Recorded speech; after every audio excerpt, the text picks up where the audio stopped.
What's up, guys? Welcome back to my channel. I'm back with another video, and this is going to be a spontaneous video on the movie Straw, Netflix new movie by Tyler Perry, starring Taraji P. Henson, Sherry Shepherd, Teyana Taylor.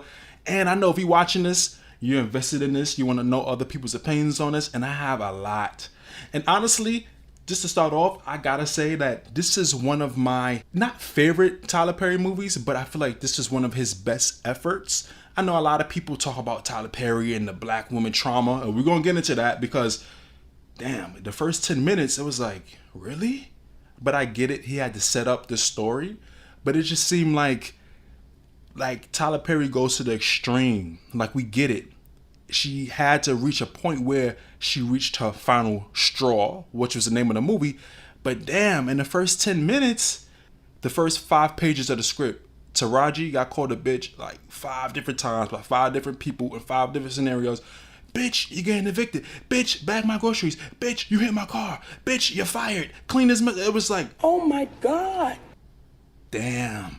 And I get it. In some aspects, in some people's lives, that could be a reality. But I feel like that was an extreme, where it's like, really?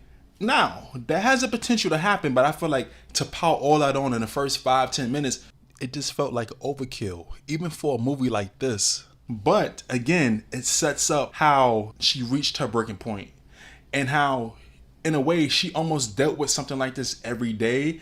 It just happened to just dogpile on her this day where she just lost it. Now, I want to start off with like the characters, the acting. I felt like Taraji was the perfect person to pull this off. When Tyler Perry wrote this, he said he had Taraji in mind. She was the perfect person to pull this off because, you know, Taraji has range, but she also is very great at playing these broken down, distraught characters. You know, just worn out, tired. She's been through it all. She's hopeless. She has nothing left. You can hear it in her voice. You can see it in her face. And Taraji has the perfect acting expressions with her eyes and her eyebrows. That's one thing I noticed as I watch some of her older movies and some of her TV shows, episodes she's been on, especially with this movie. She has the perfect expressions with her face. She doesn't have to say nothing, just a look. And you're like, you understand what she means. You understand what she's saying. You understand how she feels. And at first, it was certain parts of this movie where it seemed like Taraji was just acting like kind of slow. But then when the final, I guess you could say, the twist gets revealed, it all makes sense. Before I really get into the spoilers, I'm gonna let y'all know. But moving on to Sherry Shepherd.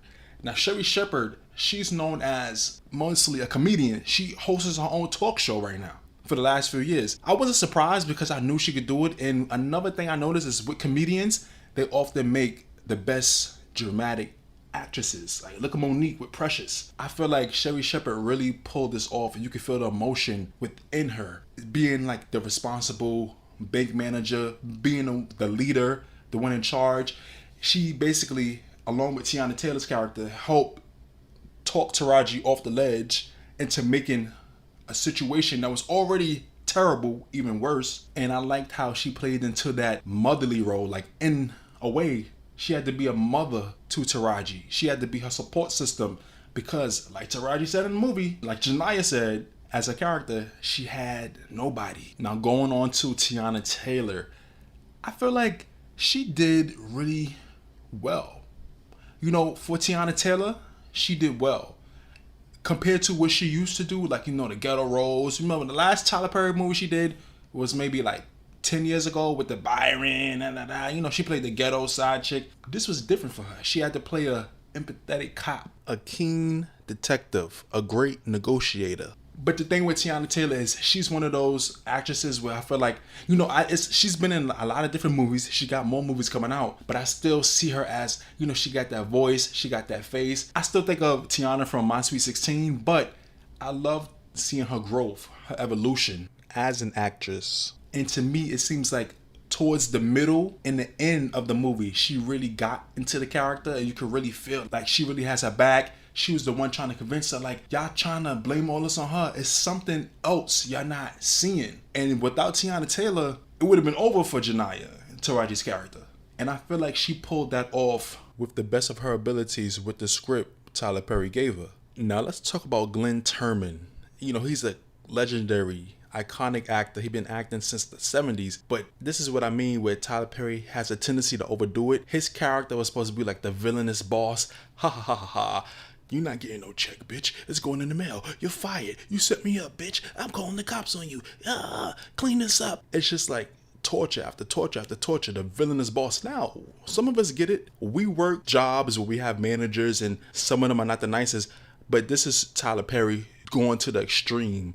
Give her a boss like this. Fuck your daughter. Get back to work. Get on that line. It's just, come on. You know what I'm saying? And when she ended up killing him, I didn't feel bad. She's going to have to face time for that. But I didn't feel bad at all. He was almost worse than the white people in this movie. And I don't know what it is about Tyler Perry. And I think he does this on purpose. Whether it's his movies like this that have certain scenes like this, or in his TV shows. He knows how to write the white characters to be so unlikable. And is it me? Or when the white characters gotta be unlikable, they play the role a little too well. Like, the cop she ran into that ran off the road and like, oh, I'm gonna kill you, bitch.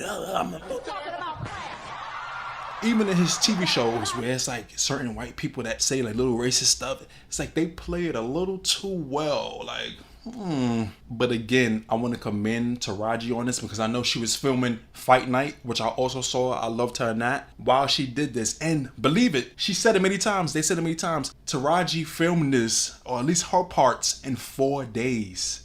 4 days. And, Tyler Perry at his studio, he almost has like a factory type of setup where it's like boom, boom, boom, boom, boom, ba da da da da. 4 days, she was done. And looking back on it, you can kind of tell that it was done in 4 days because a majority of the movie takes place in the bank. Like, I remember pausing it and it was like 57, 56 minutes left. And that's when I kind of figured out that this scenario was going to be dragged out. And with the 4 days and with the way Tyler Perry works, there are some problems. And there are many things where it's like, if this was really fleshed out, certain parts of the movie could have been presented better, or it wouldn't have been so confusing. Like, for example, spoiler, this is getting into the spoiler territory, right? At the end, it's revealed that basically Taraji's character had an episode of psychosis. She went through psychosis. The daughter, she kept saying, I gotta get her money, $40. The daughter had already died. But she was so distraught about it that the next morning she woke up, she acted like everything was fine. She acted like the daughter was still alive. She still dropped off to school. She still did this. She still thought the school was calling her because she could not accept it. She had the episode of psychosis, still thinking that the daughter was alive. But then it's like, okay, when it showed what really happened, it showed her holding like a blanket, like the baby, like it was a baby. But the girl that they showed was really 8 years old. So a lot of people were confused, like, was it a baby that was never born? Or was it a baby that was really small? Or did the daughter really exist? It was so confusing because the mother did tell her at the end, she died last night. But then again, thinking about it, she could have just been holding the blanket by herself, folded up to look like it was something underneath. But I feel like if Tyler Perry really fleshed that out and he really would have redesigned that or like reconceptualized the ending a little better, it would have been like, oh, so this is what really happened. Instead of being like, okay, was it a baby or was it an 8-year-old? Or like, how did that really happen in the end? Like, what really happened to the daughter and what was the exact timeline? And also, all her interactions she had that morning where everybody was calling her bitch, bitch, bitch, bitch. Did those really happen? Or was it her psychosis that we saw? Like, what really happened? Maybe I need to rewatch it.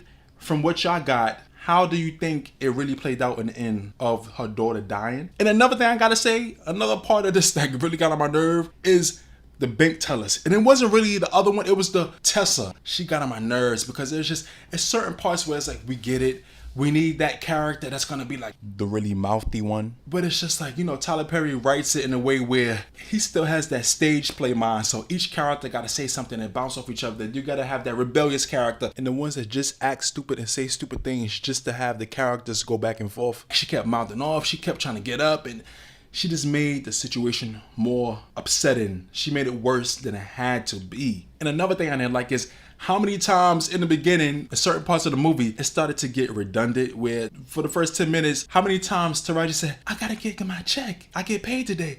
I gotta get my check. I get paid today. It was like, okay, And that's a huge problem I have with Tyler Perry in his movies and shows. He has this ability to make everything redundant, where the characters will say, "You're stupid. No, you're stupid. Oh, you're stupid. Mama, he called me stupid. Nah, why you call him stupid?" It's just like, oh my God. He had the characters go back and forth, ping pong, and saying the same thing in 5 different ways. And as a writer, and doing so many of these movies and shows, I really wish that's one thing he would really change about the way he writes his scripts. But it's like, how many times she said, "I gotta get my check," and then in the middle of the quote unquote robbery, how many times did Taraji say, "I'm not gonna come out unless you find that cop"? She said it like 5 different times. It started to become redundant. It was like, damn, when is it gonna click for y'all to go out and find the cop? Now I get it. The man didn't want to reveal himself, and the lady that was with him that gave her the traffic ticket ended up finally coming out and telling the truth. But it just seemed like the first 3 times she said something about the white cop that hit her car and was like, "Bitch, I'm gonna kill you, I'm gonna kill you." It was no urgency in finding out who he was, which would have made her come out earlier. But then again, we needed an hour and a half movie. If the conflict gets resolved so early, we have no movie, right? And for another spoiler, I'm so glad that Taraji survived, because I thought Tyler Perry was going to pull another acrimony and then she was going to end up dead on the floor. But you know, Tyler Perry couldn't help himself. He had to traumatize the audience and show it anyway. She laying on the floor with all the green lasers on her. But come to find out, it was just a dream sequence. And when she snapped out of it, they walked out together and they just surrendered. And I was like, okay. You see her in the back of the police car getting driven off.